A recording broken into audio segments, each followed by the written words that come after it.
Hey guys, what's going on? Kevin Cage back with another daily cryptocurrency video. Welcome to the channel. Like and subscribe if you like what you see, and let's get right into the information. So I believe this gentleman, hopefully it's not Bob Ross, but it might be Bob Rass, and it's X. He is the CEO of Coinfield Exchange, and remember that they have a special announcement with something they are building on the XRP ledger. So obviously an XRP bull here.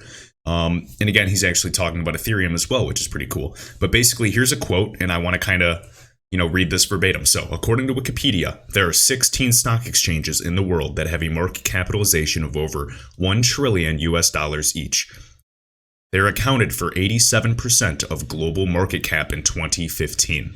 For mass adoption, we need to merge these traditional markets with cryptocurrency. Only XRP and Ethereum can do that. And again, I don't want to put my opinion into what, currencies or digital assets are capable of doing so, but I can kind of agree.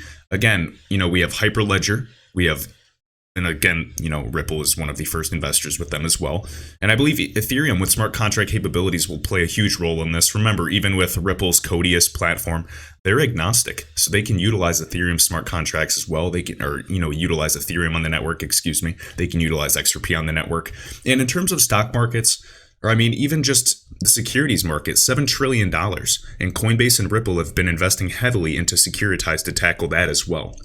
We have, as I've already said, interledger protocol, even, finding the shortest path to route payments. Imagine with the stock market using smart contracts for automation to fulfill different, things.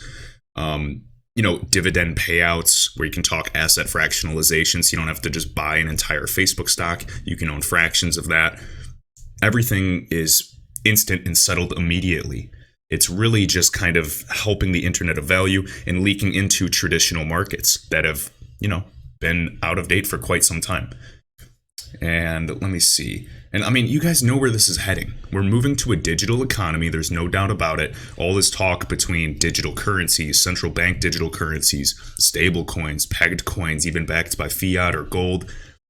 The talks are up, regulations are moving slowly but surely, and this is all they're talking about. They're talking about real-time payments, and I'm following these trends. I'm zooming out and trying to get more of a macro view and see what's really happening. Trends are your friends. All right? Next, XRP Crypto Wolf. Liechtenstein approves new blockchain act to improve investor protection, combat anti-money laundering, and establish regulatory clarity. The new law will enter into force on January 1st, 2020. Liechtenstein will be the first country to have regulatory clarity for the token economy, aka the digital economy. Next, I just wanted to share this. So XRP reality. I see Bitcoin slowly and steady goes down As it goes down, money comes out and goes directly to XRP. Bitcoin maximalists will regret how they've missed better technology, faster and a safer version of Bitcoin. Whatever Bitcoin was supposed to do, XRP is doing better, faster and more secured. 250 plus banks proves it all. And then again, I know a lot of people are saying, you can't just say 250 banks or 220 banks or partners of RippleNet. You have to include the partners of their partners. You have to include all the APIs and connectors and gateways that really bridge us to other ecosystems. So I think this number is much larger than what we realize. What was it? Crypto Addy was discussing MoneyGram, and again, we're already connected to them. It's just a matter of ramping up and actually turning up high volume. That is over 2,000 corridors? Is it 2,200 corridors, I believe? I've already addressed it before. You have to take into account that as well. Network effects are powerful, and the XRP ecosystem is becoming valuable. And right now, we're waiting for reality and perception to meet. This buying window will not last forever. There was a lag, just like in the dot-com bubble, where all these volatile internet companies, stocks, Amazon, Apple, they were cheap for a long time, and it scared people. So we'll see who gets scared. Because, again, if you're only investing what you're affording to lose, or what you're not over-invested, then holding will not be an issue. Next, CZ Binance CEO of Binance Exchange, and now he's talking about even on Binance US, their lending that they're offering. So how much interest is your US dollar making for you in your bank? Remember, guys, negative interest rates. Personally, I'm probably going to be doing more so of this. And he says convert them into BUSD, and it's kind of the Binance USD stablecoin, and let them start to make 10% return for you annually. Simple math. Again, we got BNB, Ethereum Classic, Link, Bitcoin, Ether, Tether, which I'm not touching, EOS, and XRP.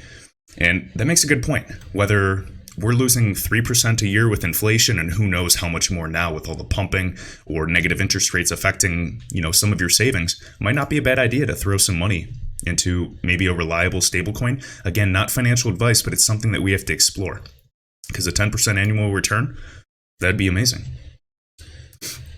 All right, King Solomon, some great research here, just really quick. So again, guys, we do have the slide that he sourced right here, and first results are uploaded R3 and Swift. So Swift GPI linking Swift GPI with trade platforms, R3, aka, and this is all going through the Corda settler. And basically it leads him to believe that there's much more testing ahead. I wonder what will be tested. Obviously, we believe XRP. So not financial advice, always do your own research. But as you can see right here, we've already known this, but again, we got some trade finance, we got e-commerce, of course, with W3, we have open banking, connects, and essentially the Corda settler is going to link right to this GPI link and goes right to Swift and connects it. All the payments.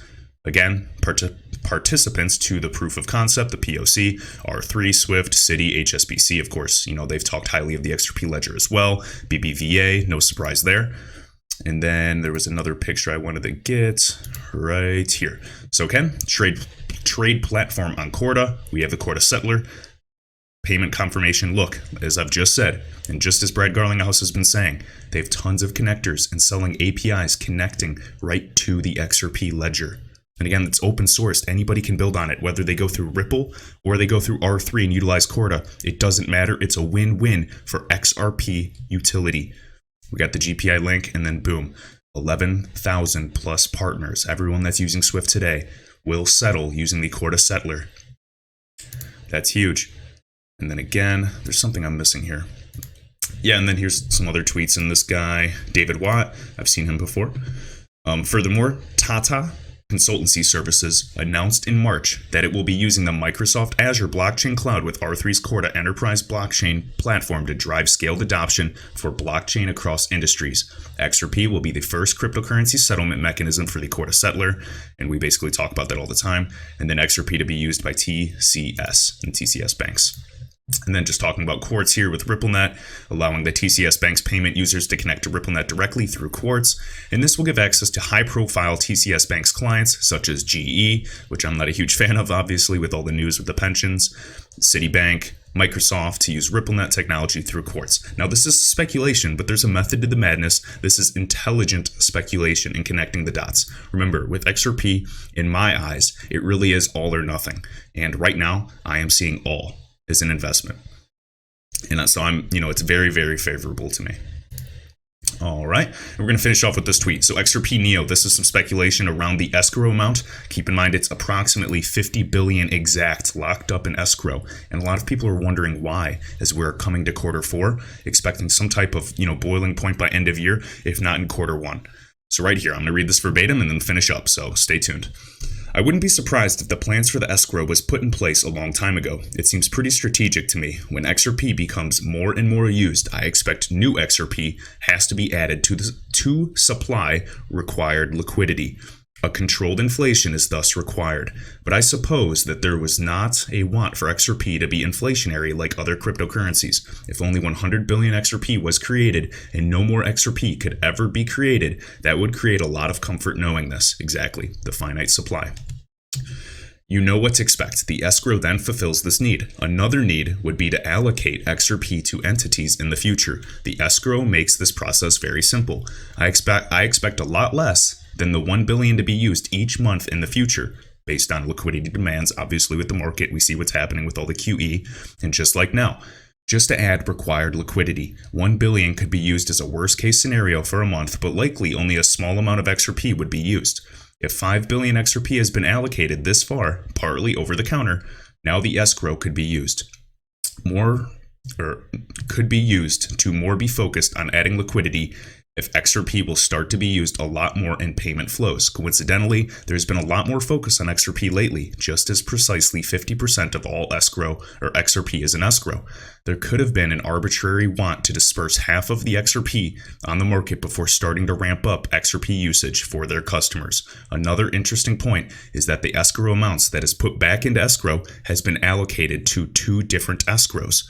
It is unknown why. One escrow where 500 million and another one with 300 million per month lately. Why do this? I don't know. Allocation? Possibly. And again, nobody knows, guys, but this is good speculation. Now, but as a whole, we are seeing a rebranding of RippleNet to focus on XRP by calling it On-Demand Liquidity, ODL. We have seen a screenshot from a presentation where RippleNet is now described as powered by XRP. Two pieces are then put together.